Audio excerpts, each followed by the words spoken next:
We just defeated Bowser, Nintendo America's CEO, and now it's time to recover and have a chat. With me today, I have Gerardo, the PlayStation Man, Greetings. and Walla Brad. Lala Brad? Walla Brad, like wah? Oh, okay. Wah Brad. Wah, Brad. I'm sorry, these are not my best puns, guys. Okay, whatever. And me, I am Hunter, and I am also here. And in Bowser's defeat, in the Nintendo America CEO's defeat, Mario himself, Charles Martinet, is stepping down from the mantle of Jumpman. Perhaps it's up to you, Walla Brad. Why is the L in there?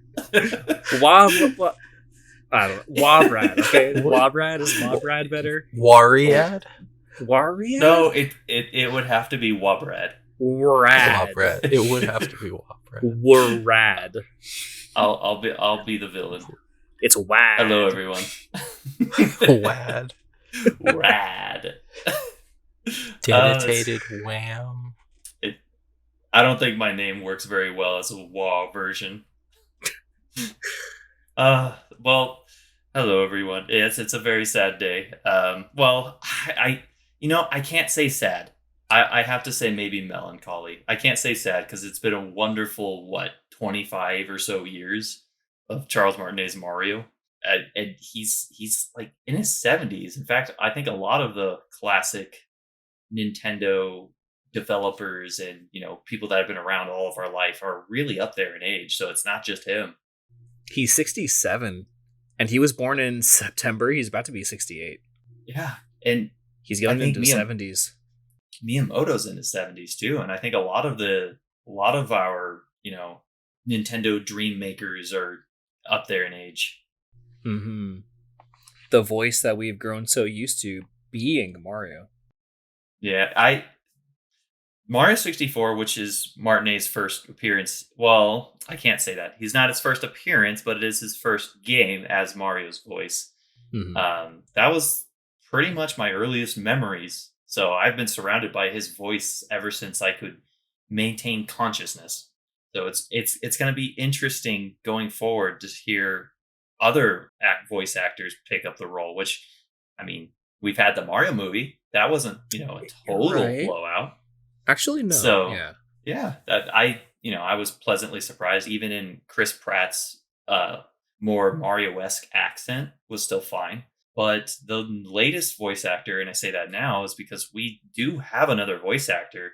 But from my understanding and from the articles that I've read, thank you IGN, I don't think we have a name associated with that actor. Yeah, it's kind of interesting to think that Odyssey was Martinet's last game. And, well, I mean, what a game to go off on. But I guess we did have the movie. That's not a game, but we did have the movie. He cameoed here and there. So, there's that. He wasn't Mario, but he was that Jumpman in the arcade. So, we had a little last taste of Martinet, but really it was Odyssey. He was also the dad in the Mario movie. Yeah. He played a few just characters. Didn't do the voice. Yeah. However, I think there might be a correction. I don't think Odyssey was his last game. I think it was Mario Rabbids Spark of Hope. Yeah. Oh, okay.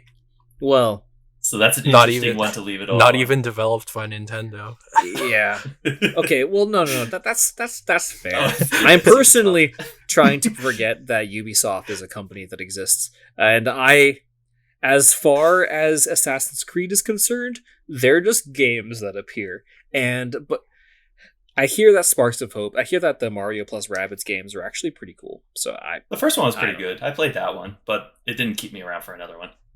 And Sparks of Hope seems like it's kind of adding more to the formula and just changing stuff in general. So Cool, good for them. That's a cool game to end on, I guess. But I'm in my head canon is that it's Odyssey. I will concede Odyssey, and it's not just Mario that he's leaving behind, because it's also Luigi, Wario, and Waluigi. Mm-hmm. And that's actually quite the roster of characters that he voiced, as well as characters that Nintendo need to fill.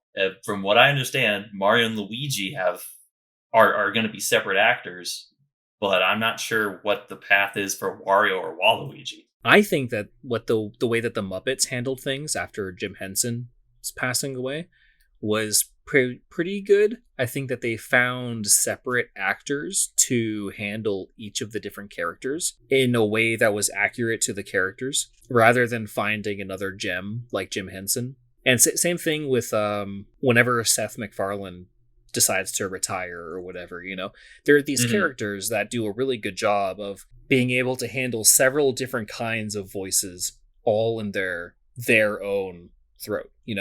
That's a really difficult skill to learn. Even a lot of the best voice actors in the world, like they can only do like one voice, really, maybe like a handful of voices. So instead of finding another unicorn that can somehow be a perfect Mario and a perfect Luigi and Wario and Waluigi and whatever other characters in the Mario verse that Martinet does, because apparently he does like all of the the enemies sounds and stuff too. Like, what a freaking legend this guy is. I think that actor.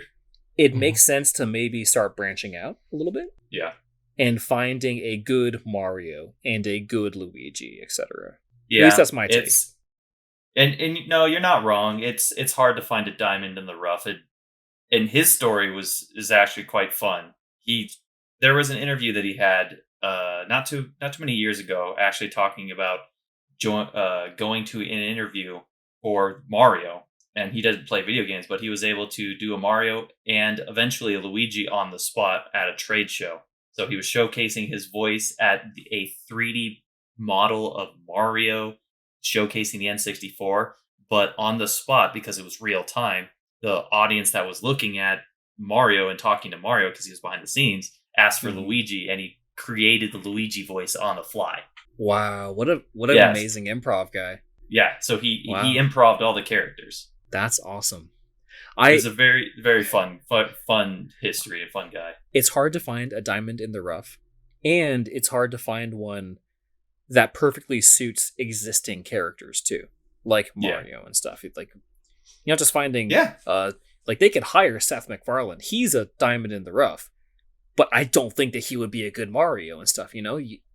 The only option is to really kind of hire out. And I think that's what they're doing right now, because Wonders is not going to be voiced by Martinet. And I actually didn't even know that in the trailer. It glossed over me that there was a slight difference. People did point that out. I know like Arlo did a video that was like, that doesn't sound like Charles Martinet.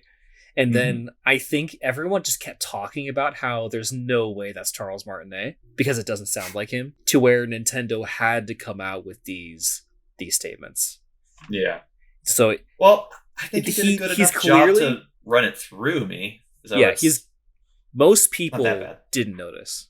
It wasn't until the people who are really particular jumped in and let the internet know, Yeah, and then you can hear the difference. It's hard to not hear the difference once it's been made known to you. But originally, it didn't bother me. I didn't catch it until it was pointed out, and then I was like, oh yeah, that is different. What's up with that? Well, now we know what's up with that. And apparently he's just kind of retiring in general. I guess that there was a quote from him a few years ago saying that he wanted to voice Mario until the day he dies. But the thing is that he is getting that was a few years ago. And in your late 60s, age starts happening a lot faster, Yeah. Actually, sorry, hang on. I was reading that he wasn't retiring. I was reading that he's just changing his position.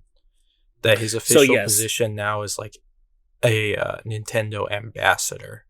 I was going to try to lead into that, but he's retiring from voice acting, to my knowledge, aside from some smaller roles, because his net worth is he's good, he's set, but he is stepping down from the voice acting side, and Nintendo did bring him on as a kind of ambassador. So he's going to be doing some, if I had to guess, if there's another Mario movie or stuff, he's going to do cameos or whatever, get paid the smaller checks to, for fun stuff. But I assume that he is actually stepping down from the voice acting world in general. Yeah, and I would like to see him stick around, because at this point, I would put him as a Nintendo treasure. He definitely is. So because he's been on all sorts of stuff. Yeah. He's been on all sorts of other stuff. Like he was in Dragon Ball Super. He was in like all sorts of like other voice acting things. Was he really? Apparently, yeah. I'm looking at his which character did he play? I don't know. But he's been in a bunch of stuff. He's been in a bunch of, I guess, Toei Animation English dubs. But he was in Anastasia. He was in the game. Oh, that's cool. Actually. Anastasia, the animated movie? Yeah.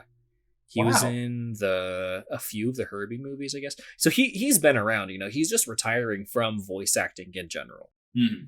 He also that's some news for acted in some other stuff too. So he's not just Mario.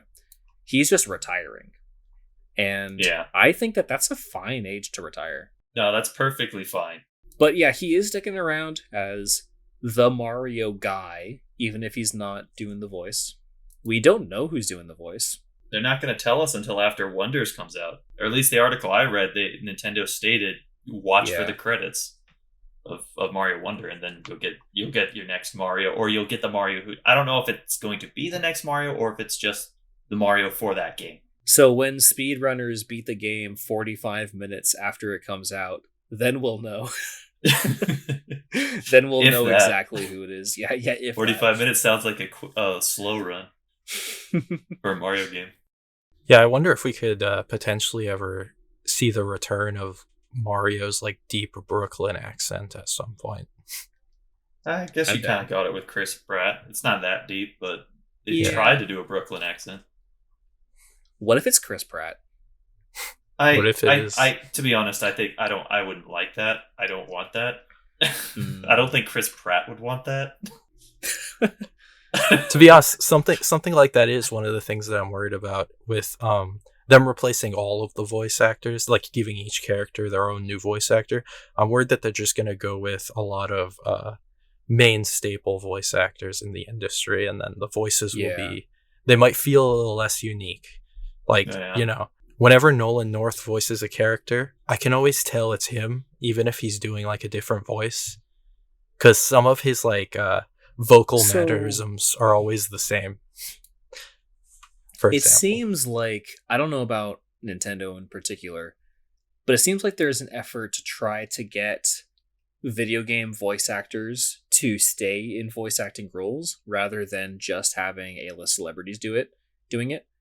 Which is kind of the opposite of how animated movies are going. Animated movies are hiring actors to do voice acting. Which kind of makes sense that Mario was doing that. But like Xander Mobus, for example, he started off in Smash Bros. Ultimate. But he's been doing he did Persona. He's been continuing to do only voice acting roles. And I think that's good. I think that's really solid for the voice acting community and that whole field to continue to be their own thing. I don't know about Nintendo's philosophy regarding that, but a lot of the voice actors for Fire Emblem and stuff, for example, have all been just voice actors, not a whole lot of actual practical actors in there. So that makes me a little bit more hopeful. Granted, Fire Emblem, both of the two games that had a lot of voice actors that came out this past couple years, have both been outsourced to a different company, but I would imagine that Nintendo had some kind of say in that. Yeah. So we also had the announcement of the PSP Demaster. If we're going with that, it is literally the PlayStation Portal, the PSP. I don't know if I have a whole lot to say about this, honestly, but I know Gerardo is very opinionated on this particular topic. It's funny. I am ready for it. I am here for it. I have mostly negative opinions on this thing, so love it. Go for it. Lay it on me. Let's just take it from the top. So this device is a handheld that is only remote play capable with a PlayStation 5. So you need a PS5 at home to be able to use this anywhere, and you need to connect to it through some sort of Wi-Fi connection, like your mobile hotspot would probably work. Off to a great start. In concept, gaming is always better on Wi-Fi. Yeah, that's always sounded really cool on paper, and Sony's been doing this thing since the PSP and PS3 days. but it's always like the gaming experience through the internet has always been pretty rough. Well, yeah, technically the PSP 1000 technically is, They had a lot of different iterations for those. I remember the PSP Go, which was just a digital only experience. There is a few PSPs, I didn't know now we have a PSP that only does Wi-Fi games. Only does games over Wi-Fi. Yeah. No, it doesn't PSP. It only does games over Wi-Fi with a console that could have otherwise played it. Yeah. It only streams games that are actually being run on a different device. So you're probably within distance of the PS5 if you're playing it. Yeah. And to be fair, with the PSP and the Vita, the direct connection to the console is usually pretty good for playing games. For the average person, playing like a game through Wi-Fi is gonna be you're gonna have a lot of like input lag and stuff. Rough. And you usually don't get that when you connect the PSP or Vita directly to the PS3 or 4. But that then it's like a Wii U situation where you gotta be there right in front of the thing, and you're gonna have limited use cases where that's actually like a viable option. Like somebody else is using your TV, or that's it. You take the console somewhere for some reason and you set it up without a monitor. I think those are the use cases I've had for it. I think I saw you playing, was it God of War, on my couch when you came over to my place for a little bit. So there are some instances where you could take it to a friend's place or something, or if you're at work maybe and there's free Wi-Fi and it doesn't suck enough to where there's a whole lot of latency. Good luck with that. Yeah, especially at work Wi-Fi. And it's never a great option, honestly. It's always a downgraded experience. Well, guess what? That downgraded experience is your only experience here with the PlayStation Portal. That doesn't even get into the fact that you can already do this with a cell phone. With the iPhone Remote Play app, you can already connect to your console and play through there. You can already connect a DualSense controller to your iPhone and play through that. Oh my god. Which makes this device super redundant for those users. I have some questions about that. But sorry, continue. Oh, yeah. No problem. But I will say, in my use case, I use a Galaxy phone. That's my go-to. The DualSense controller doesn't connect well to the Galaxy phone. For some reason, it makes all the button inputs all out of whack, and the controller just doesn't work with the Remote Play app for some reason. And I don't know if that's Samsung's fault, I don't know if that's Google's fault, and I don't know if that's Sony's fault, but that is the case. So this device has more of a use case for me personally than it would to like a lot of other people. Well, and I still think it's dumb. Most people with Androids are probably running a Samsung, but I think that Samsung has like a majority like market share. Like it's like that's what I have.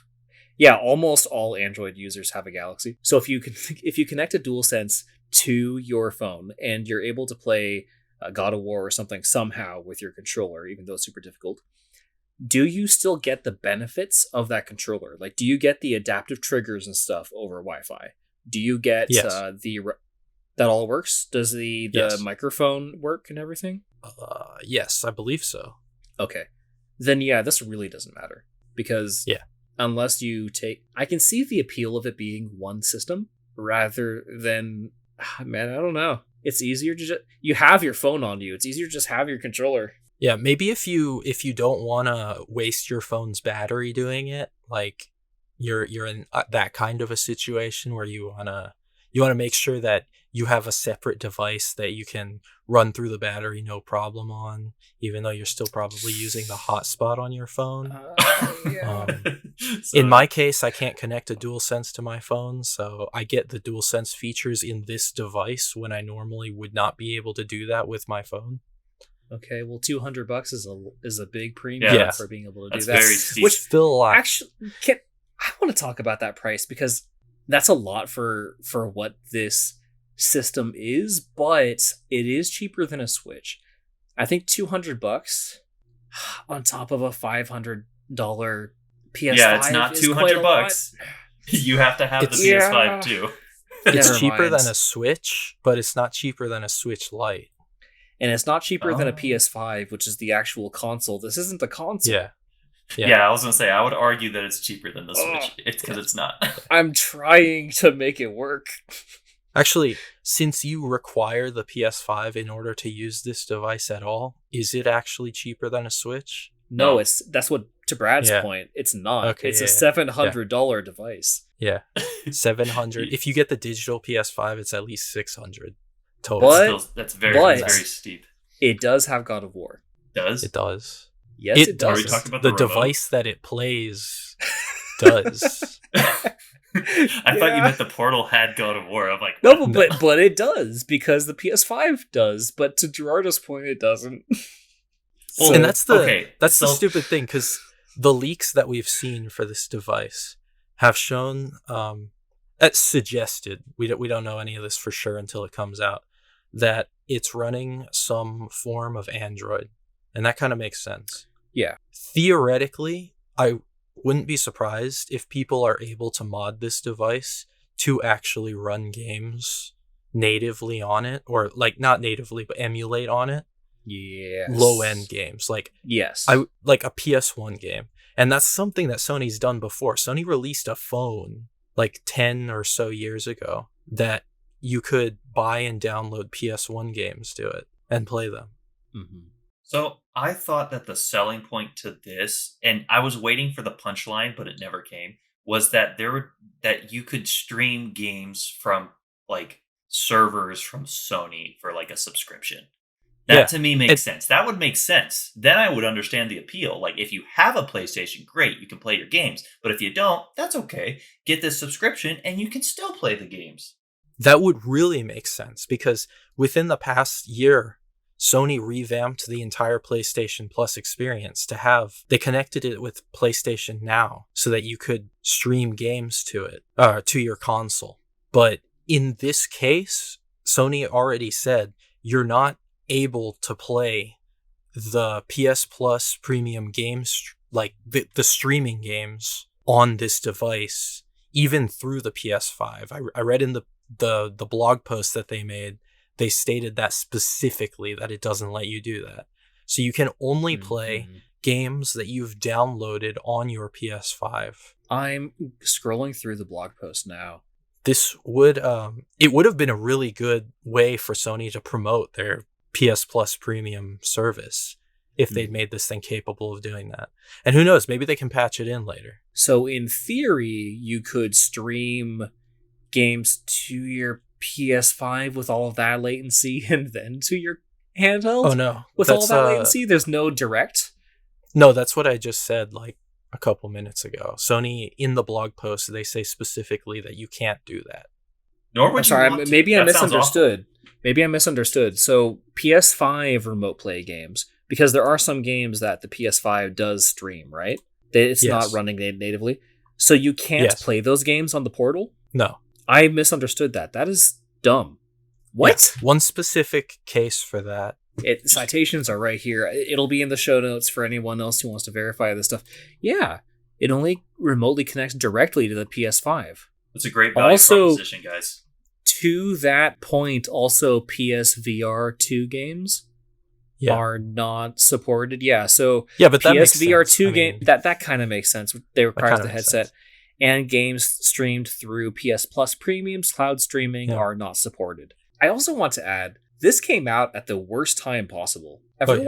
People are starting to get PS5s now. Like, I have a PS5, you have a PS5. Brad doesn't yet, but the PS5 is starting to get into actual consumers' hands now. But this comes out during the worst recession that we've had since the 1930s. And here we are with a new peripheral to an overpriced console. Who's buying this? I'm not buying this. The entire PlayStation 5 ecosystem that Sony's been building is really expensive if you're like a really hardcore gamer and you're really into it and you want to get all the pieces of it. Because we're talking about the $500 PS5 with a disc drive. We're talking about the $550 PSVR 2, this device that's $200, the earbuds that are $200 if you want to have wireless audio, which we'll get back into later. Really hardcore about it, Sony released a gaming monitor for the PS5 that costs $1,000 by itself. The 4K 120 thing, yeah. Guys, you're looking at an ecosystem that costs over $2,000 for one game console. This reminds me of Sega's way of putting the Genesis on life support way back in the day. Now, there is one cool thing that comes out of that, and that's, they said it in the blog post, you can use PlayStation Link and the Bluetooth on the earbuds at the same time, so you can connect them to your phone and like voice chat with somebody through Discord, for example, while also having them connected to your PlayStation Portal and listening to the audio from the game. So it does dual pass-through? Yeah. Since it's like different systems, I suppose. Okay, that's kind of cool. Although theoretically, maybe they could have done 2 Bluetooth outputs. I'm not sure how that would work structurally. That would have been really expensive. It's already expensive, Hunter. That's the only cool thing I can find here, really. The other thing I can think of, and again, I'll need to see how this thing works to get this through. When I connect my earbuds to my phone, for example, I use Galaxy Buds with my Galaxy phone. I get an audio delay from what's playing on my phone's screen. Maybe the PlayStation Link doesn't have an audio delay, or it's like really small, I mean, by that. It better not have an audio delay. That's the other positive I can think of for this. Because if it does, that means your game's going to be lagging playing through Wi-Fi, and now your audio is going to be lagging through that lag as you play the game. Yeah. We literally have wireless connectivity that is faster than cables. We have mice now that literally move faster than electricity, than data going through cables. It's literally, I mean, granted, it's all within like, faster than the refresh rate of my monitors, than any monitors made. But it's technically like several actually milliseconds faster to do wireless now. Like wireless connectivity is actually better than wired for the first time in gaming history right now. We're in a really weird era. And now that stuff is actually becoming consumer accessible. We can actually buy stuff that is less than $100 that has that kind of technology. Yeah, my mouse is... Like I said, my gaming mouse, you have the same mouse that I do. That's the same thing. Like, it's literally faster than a wired mouse. And headphones also. Headphones now are getting to the point where they're able to do really fast, zero latency transfers over wireless. So if these have any kind of delay, that would be criminal. There's no way. Especially if they if they made their own wireless transfer system. They went through the hoops of making something proprietary. Yeah, like if they already have a proprietary peer-to-peer audio system, I would assume that it's faster than whatever. Bluetooth and that's is the fast. thing. I don't know. And that's the thing, though. They're saying, like, this standard isn't good enough for us, so we're going to make you pay more for our version that's going to be better. Bluetooth 5 is pretty good. Now, going back to the price... So this device itself is $200 or $199. A DualSense by itself costs $80. So you're paying like an extra $120 to have the screen on it. Honestly, I was expecting this thing to be $250 at least. So I'm a little surprised that it's lower than what I expected. I was worried it was going to be $300, but with the limited capabilities it's actually able to produce, I can see why it's $200. Yeah. I can't wait to see if people can expensive. mod this. That'd be something. So speaking of the Switch, we currently know that Nintendo is working on a new console and they're likely about to reveal it. I want to say by the end of this year, maybe early next year. Next year, I think.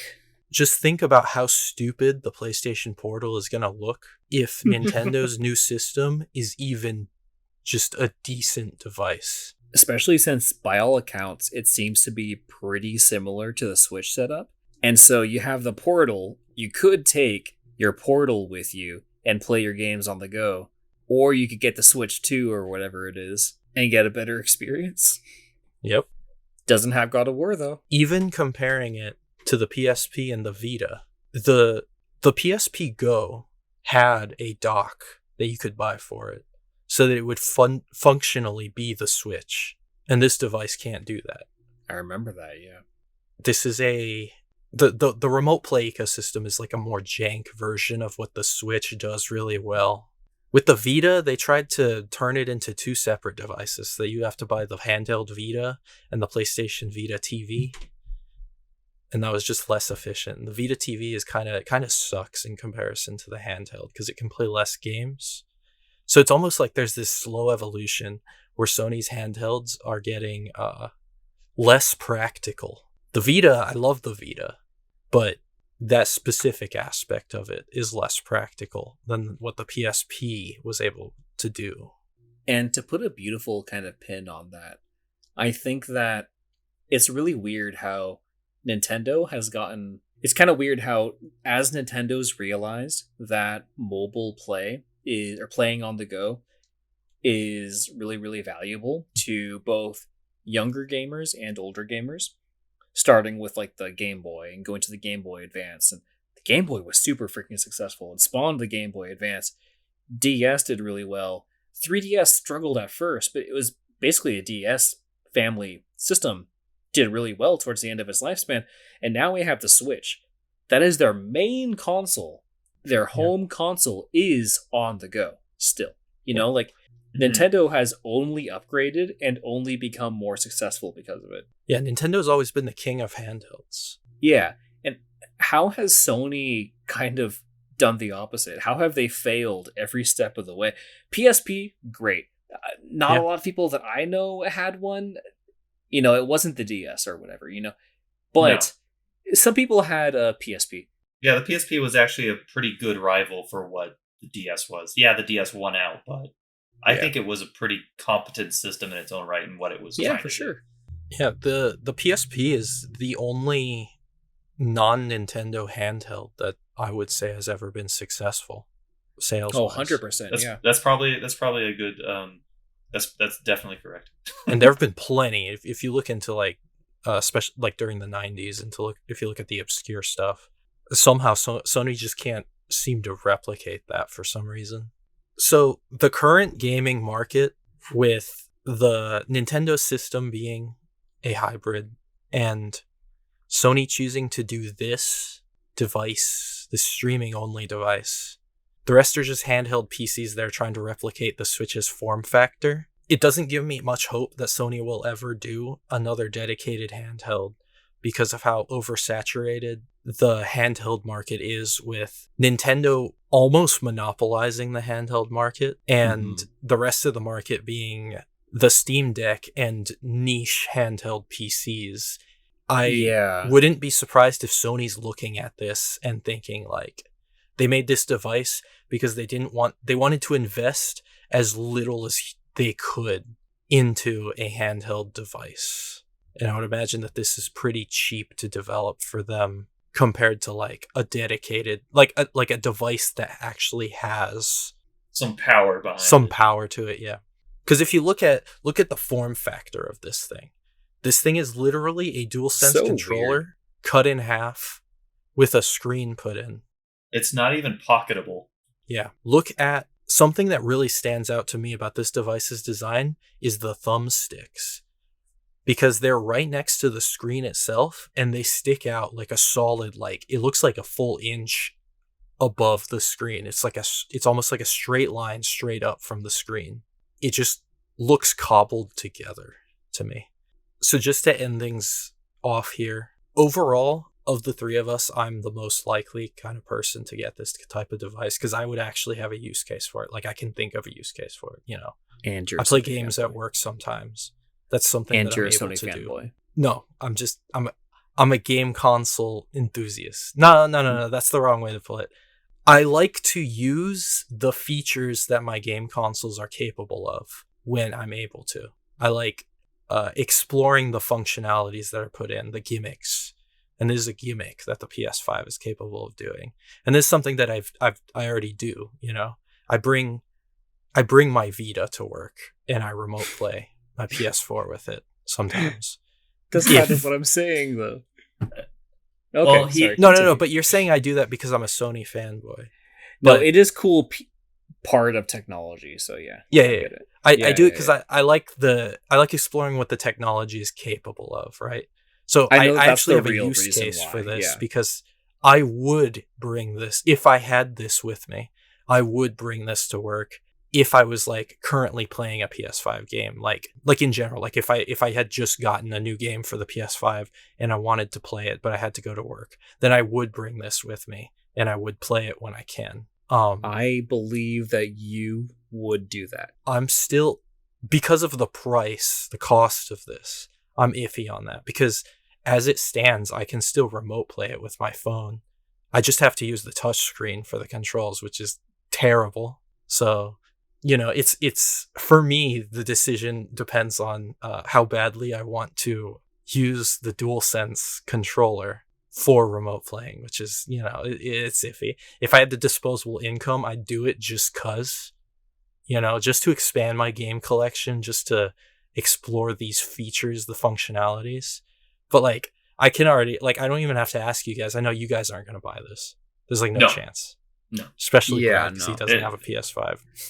Yeah, definitely not. Brad's a PC gamer now. He doesn't care.